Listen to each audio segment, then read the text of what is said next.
Nah, jadi sekali lagi kita harus bisa membedakan mana atribut lokal dan atribut global.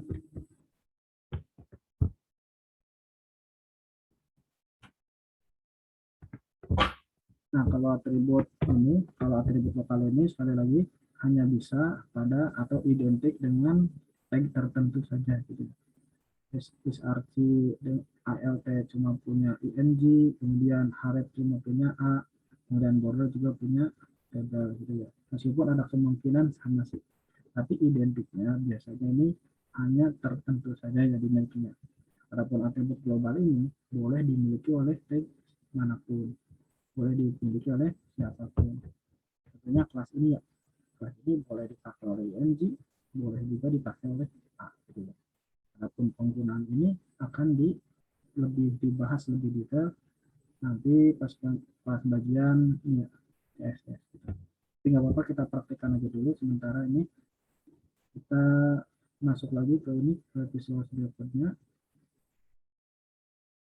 Nah, di sini kita beri nama kelas ini ya. Misalkan kelas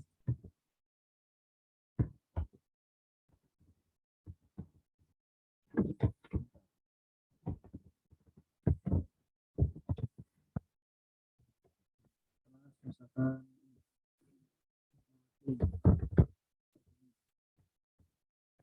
kemudian di sini juga kita kasih kelas gambar. Nanti fungsinya akan kita sementara ini cukup gini aja dulu ya. Kita pahami dulu perbedaan dari ini, dari keduanya, mana atribut global dan mana atribut lokal. Adapun fungsi dari kelas itu apa, nanti akan ada pembahasannya ya, pembahasan khususnya. Lalu untuk selanjutnya kita lanjutkan ke slide berikutnya. Kita akan membahas tentang paragraf. Ini paragraf ini tadi sudah kita praktekkan ya. Jadi untuk membuat paragraf ini kita bisa menggunakan tag gitu ya. Untuk menuliskan isi dari paragraf ini kita di antara tag ini. Kemudian juga dalam paragraf ini ada yang namanya break atau garis baru gitu ya. Garis baru. Kemudian ada horizontal line gitu ya, HR gitu. Tag HR. Kemudian bold juga ya untuk teks tebal. Kemudian italic juga untuk teks miring. Underline untuk garis bawah. Kemudian strong ini teks penting ya. Jadi kalau teksnya itu misalkan ini penting gitu ya, penting banget teksnya itu. Kemudian dan emphasize juga, ini juga teks penting dengan menggunakan PGM. Jadi kalau sebenarnya kalau strong ini lebih ke tampilannya aja ya, lebih ke tampilannya aja. Jadi menurut dari segi tampilan ini, oh teks ini tuh penting, sehingga cirinya penting itu teksnya menjadi tebal. Kalau yang ini Python ini dengan menggunakan IM ini memang dari segi SEO juga ya, juga SEO. Kalau pas penggunaan apa, pas sudah online ya website kita, oh itu teksnya penting gitu. Jadi nanti akan diprioritaskan oleh Google-nya. Jadi penggunaan ini sangat penting ya, membedakan mana strong biasa dan Python gitu ya. Kemudian kita contohnya seperti ini. Kita akan bikin ini folder baru dengan nama 4 paragraf, lalu bikin file baru dengan nama index.animation. Ini kita bikin berapa paragraf itu? 2, 3, 4, 5, 6, 7 paragraf gitu. Di sini. Ini paragraf biasa. Kemudian kita jadikan dia tebal dengan B. Kemudian jadikan italic. Jadi nanti akan miring. Ini akan ada garis bawahnya. Dan ini akan tebal. Dan ini akan miring. Ya, akan miring. Dan ini juga penting. Jadi kalau strong ini sama halnya dengan ini, sama halnya dengan apa? Dengan bold gitu. Kalau IM ini sama dengan Ini yang terakhir, dan break ini untuk paragraf baru. Jadi ini adalah lalu akan di enter baru tulisan paragraf. Dan ini hal ini untuk horizontal, artinya garis ini yang tinggi, garis horizontal. Untuk lebih jelasnya kita langsung praktekkan aja. Buka lagi Visual Studio Code-nya, kita bikin file baru ya, maksud saya bikin folder baru.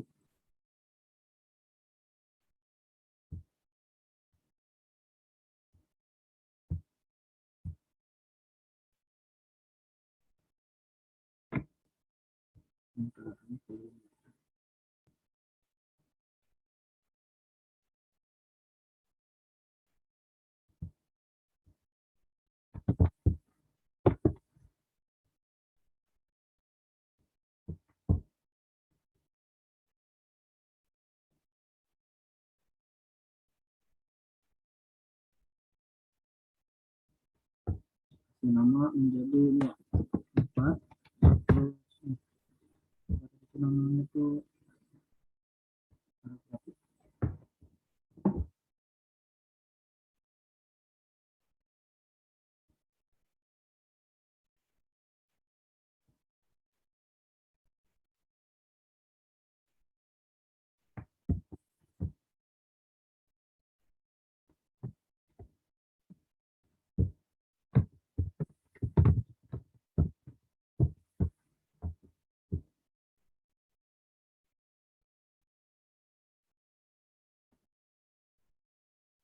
Nah, sebenarnya saya sudah membuat ini folder baru dengan nama paragraf.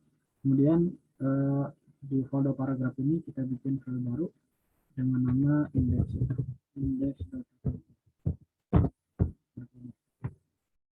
Biasa diawali dengan, dan ini kita beri judul.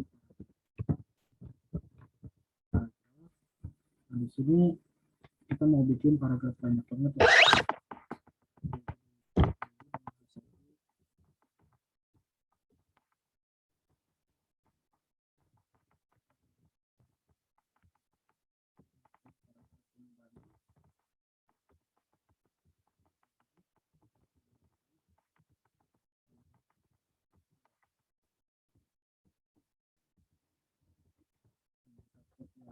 Jadi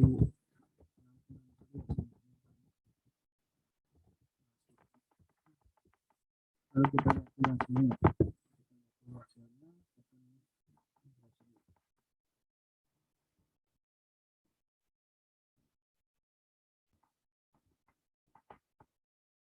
nah bisa dilihat hasilnya seperti ini. Ada paragraf judulnya dengan menggunakan tag 1, kemudian ini paragraf ya, jumlahnya ada sekitar 7. Nah, kita akan beda-bedakan, jadi akan kita berikan format ya, dari masing-masing paragraf ini. Nah, kita kembali lagi ke Visual Studio Code-nya. Coba kalau yang pertama ini normal saja ya, paragraf normal. Jadi kalau yang kedua ini kita beri style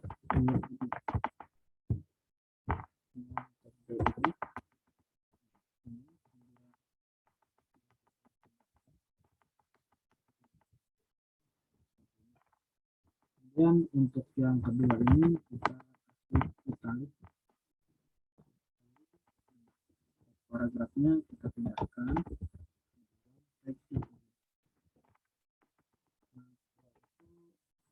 itu yang underline bawah.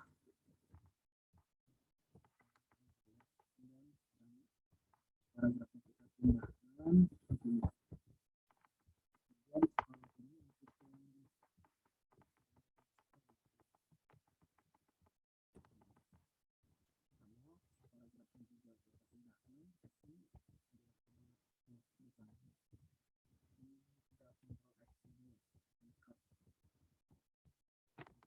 Lalu yang ini kita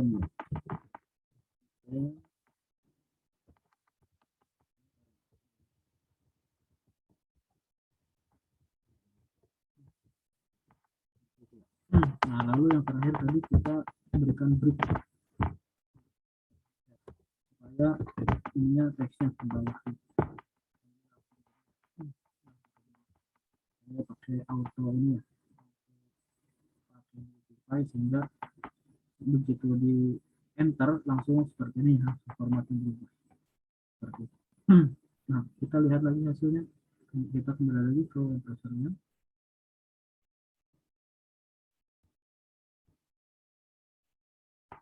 Nah, seperti ini ya, kita refresh. Nah, berubah ya. Kalau ini yang teks biasa, paragraf, ini adalah paragraf. Kalau ini yang B, yang bold, kemudian ini yang italic, ini adalah paragraf. Kalau ini yang underline, underline dengan U itu. Nah, kalau ini yang strong, ini yang strong. Jadi strong ini sama dengan bold gitu ya. Tapi bedanya kalau bold ini, bold, bold itu hanya tampilannya aja. Tapi kalau ini bold itu karena menggunakan strong, artinya teksnya itu kuat atau dalam artian penting. Sehingga nanti kalau website sudah online akan diprioritaskan oleh Google gitu. Bahwasanya teks ini tuh penting, penting untuk ditampilkan. Nah, itu juga dengan ini impasis. Impasis ini sama dengan italic. Cuma kalau ini pakai italic cuma ini ada tampilannya aja. Cuma tampilannya aja yang ini apa sih italic. Tapi kalau impasis ini tidak hanya ini, tidak hanya miliknya, tapi memang ini teksnya itu penting. Teksnya itu penting. Jadi nggak cuma sekedar ini aja teksnya miring, tapi juga dianggap penting oleh Google-nya nantinya, sehingga diprioritaskan untuk ditampilkan. Kemudian ini, kalau ini kan ini paragraf, paragrafnya ada di samping semua gitu ya, satu baris. Nah, ini adalah paragrafnya di bawah. Nah, ini karena tadi ya, yang di R tadi, atau break, sehingga jadi lagi tadi yang belum tuh AR ya. Nah,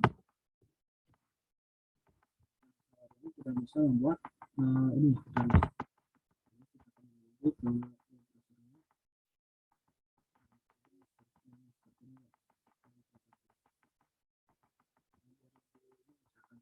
praktekkan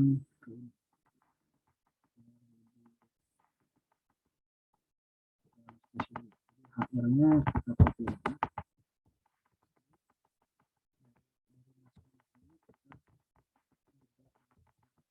Jadi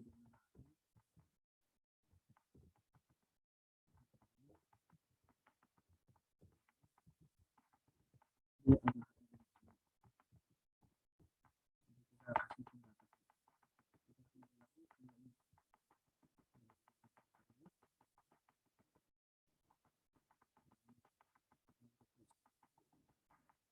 ini, jadi ada garis-garisnya.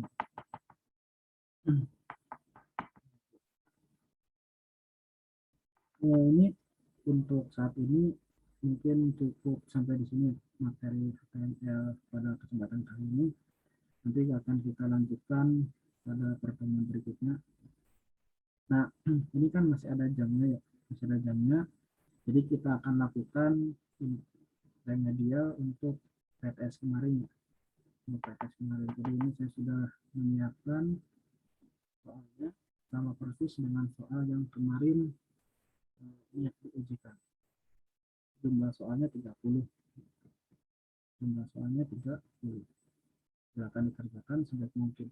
Kalau misalkan ini, kalau misalkan nilainya belum memenuhi KKM, KKM itu 75, kalau misalkan masih di bawah, boleh silakan mengulang lagi ya.